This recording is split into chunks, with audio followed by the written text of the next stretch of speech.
Petrol cylinder விலை உயர்வுக்கு பிறகு மீண்டும் மக்கள் பாஜகவிற்கு வாக்களிப்பார்களா என்றும் வட மாநிலங்களில் பாஜக வெற்றி பெறும் என்பதை எப்படி நம்ப முடியும் என சபாநாயகர் அப்பாவு கேள்வி எழுப்பினார். வட இந்தியாவில் வந்திருக்கு அப்படின்னு சொன்னாங்க, அதை நீங்கள் நம்புறீங்களா? பெட்ரோலை 50 ரூபாய்க்கு தருவேன்னு 110 ரூபாய்க்கு பெட்ரோல் விற்காங்க. சிலிண்டர் 450 ரூபாய்க்கு விற்றதை 1100 ரூபாய்க்கு விற்கிறாங்க. அப்போ மக்கள் அதெல்லாம் வாங்கிட்டு இன்னும் இவங்க அதானிக்கும் அம்பானிக்கும் பணம் கொடுக்கிட்டு நம்ம ஓட்டு போடணும்னு நினைப்பாங்க. அது அவங்களுடைய முழு உரிமை. பிரைம் மினிஸ்டர் நிவாரண நிதி இருக்குது, பாரத பிரதமருடைய நிவாரண நிதி. 1 ரூபா நம்ம வாங்கியிருக்கோமா நிவாரண நிதியில்? தரலாமா?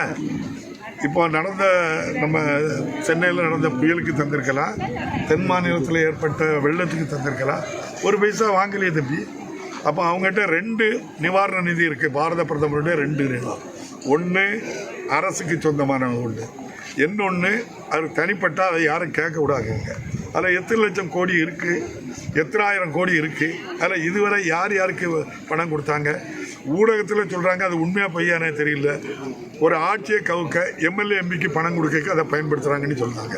ஆனால் எனக்கு உண்மையாக பையனே எனக்கு தெரியாது, அதிகாரப்பூர்வமாக இல்லை.